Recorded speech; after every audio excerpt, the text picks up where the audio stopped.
আমি কিছু কথা বলতে চাই মাননীয় স্পিকার। মাইলর্ড এসে যায়, সেটা হচ্ছে মাইলর্ড।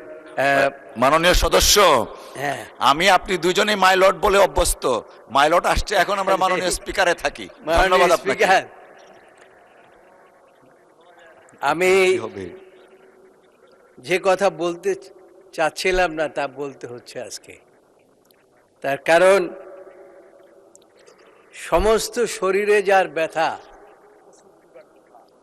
সে কোথায় তার মলম দিয়ে তার ব্যথা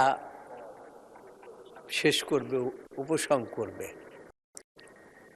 আপনি জানেন যে 2018 সনে আমি আমাদের সাবেক প্রধানমন্ত্রী আপসীর নেত্রী বেগম খালেদা জিয়া এই বরিশাল 3 আসনে আমাকে মনোনয়ন দিয়েছিলেন। তখন আমি দেশের সর্বোচ্চ আদালতের সভাপতির দায়িত্ব পালন করছিলাম। সেই শক্তি নিয়ে আমি নির্বাচনে অংশগ্রহণ করেছিলাম। রাত 8টা পর্যন্ত টেলিভিশনে ঘোষণা হলো যে আমি 14,500 ভোটে আমি জিতে গিয়েছি। পরবর্তীতে আমার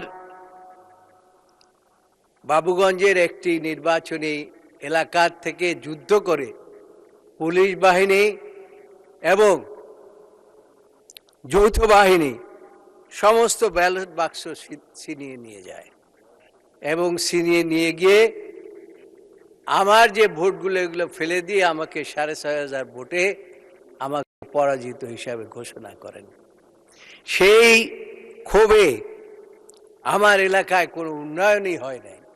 সেই জন্য আমি বারবার বলি যে আমার এলাকায় নাই নাই নাই নাই কিছু নাই, রাস্তা নাই, ঘাট নাই, শিক্ষা প্রতিষ্ঠান নাই, ব্রিজ নাই, কালভার্ট নাই, কিছুই নাই।